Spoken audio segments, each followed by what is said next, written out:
இன்றைய வேதவாக்கு உபாகமம் 8ஆம் அதிகாரம் 7-11 வசனங்கள். உன் தேவனாகிய கர்த்தர் உன்னை நல்ல தேசத்திலே பிரவேசிக்க பண்ணுகிறார்.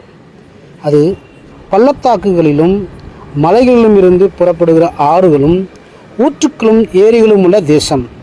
அது கோதுமையையும் வார்கோதுமையும் திராட்சை செடிகளும் அத்தி மரங்களும் மாதுளஞ்செடிகளும் உள்ள தேசம். அது ஒலிவ மரங்களும் எண்ணெயும் தேனும் உள்ள தேசம். அது தாட்சி இல்லாமல் அப்பம் புசிக்கத்தக்கதும் ஒன்றும் உனக்கு குறைவுபடாததுமான தேசம். உன் தேவனாகிய கர்த்தரை மறவாதபடிக்கும் நான் இன்று உனக்கு விதிக்கிற அவருடைய கற்பனைகளையும் நியாயங்களையும் கட்டளைகளையும் கை கொள்ளாமல் போகாதபடிக்கும் எச்சரிக்கையாயிரு என்று உபாகம் 8ஆம் அதிகாரம் 7-11 வசனங்களை வாசிக்கிறோம். பிரியமானவர்களே, இது எவ்வளவு நேர்த்தியான உபதேசம்! விசுவாசத்திற்கு கிடைக்கும் ஊக்கமான ஊதியம்தான் எவ்வளவு மேன்மையானது! இப்படிப்பட்ட தேவனை யார்தான் வணங்கி ஆராதிக்க சேவிக்காமல் இருக்க முடியும்? இந்த வசனம் ஆவியின் இஸ்ரவேலருக்கு எப்படிப்பட்ட தேவ வாக்குகளாக இருக்கிறது! தமது உடன்படிக்கையின் பரிசுத்த ஜனத்தை தேவன் எவ்வளவு ஆச்சரியமாக வனாந்திர வழி போன்ற இவ்வுலக ஜீவியத்தில் நடத்தி கொண்டு வருகிறார்.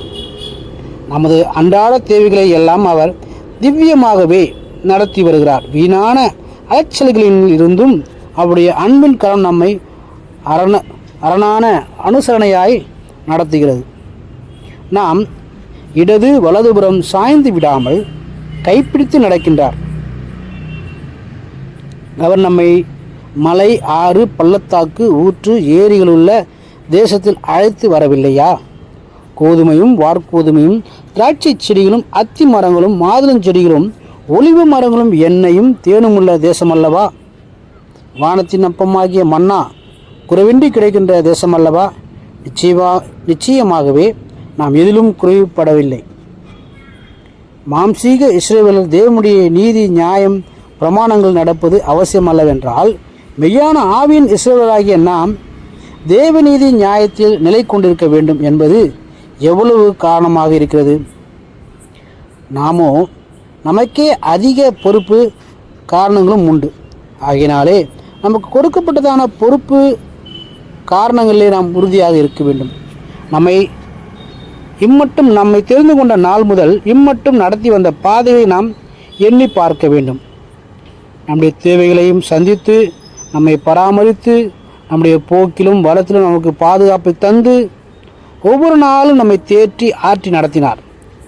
அவரை போல ஒரு தேவன் இந்த உலகத்தில் இல்லை. அவர் நம் மீது வைத்திருந்தான அன்பு, நம் மீது வைத்திருந்தான இரக்கம், நம் மீது வைத்திருந்தான பாசம் அதிகமானபடினாலே நம்முடைய தேவையை சந்தித்தார். நாம் அவருடைய நன்மையை பெற்றுக்கொள்வதற்கு எவ்வளவேனும் தகுதி இல்லாதவர்களாக இருந்த போதிலும் அவருடைய இரக்கத்திற்கு, அவரிருந்து வருகிறதான சமாதானத்துக்கு நாம் பாத்திரராக இல்லாத போதிலும் நம் மீது அவர் கொண்டிருந்தான அன்பு, இரக்கம் நம்மை இவ்வளவான ஒரு பெரிய ஆசீர்வாதத்துக்குள்ளாக நடத்துது. ஆவிக்குரிய இஸ்ரவேலராகிய நம்மை அவர் ஆசீர்வதிக்கவே பிரியம் கொண்டிருக்கிறார். மாம்சீக இஸ்ரவேலர்களை எவ்வளவு அதிசயமாக, ஆச்சரியமாக அவர்களுடைய தேவையை சந்தித்து பராமரித்து ஒரு குறைவும் வராதபடிக்கு அவளை போஷித்து நடத்தினாரோ, அதை காட்டிலும் அதிகமாக ஆவிக்குரிய இஸ்ரவேலராகிய நம்மை அவர் நேசிக்கிறார். நேசித்து நம்மை அவர் அதிசயமாக, அற்புதமாக, ஆச்சரியமாக ஒவ்வொரு நாள் நடத்தி விடுகிறார். பிரியமானவர்களே, அவைகள் நாம் உணர்ந்து அவர் நமக்கு கொடுத்திருக்கிறதான பிரமாணங்களை, கட்டளைகளை ஒரு நாளும் விட்டு விலகாதபடிக்கு அவைகளை கை கொண்டு நடப்போம்.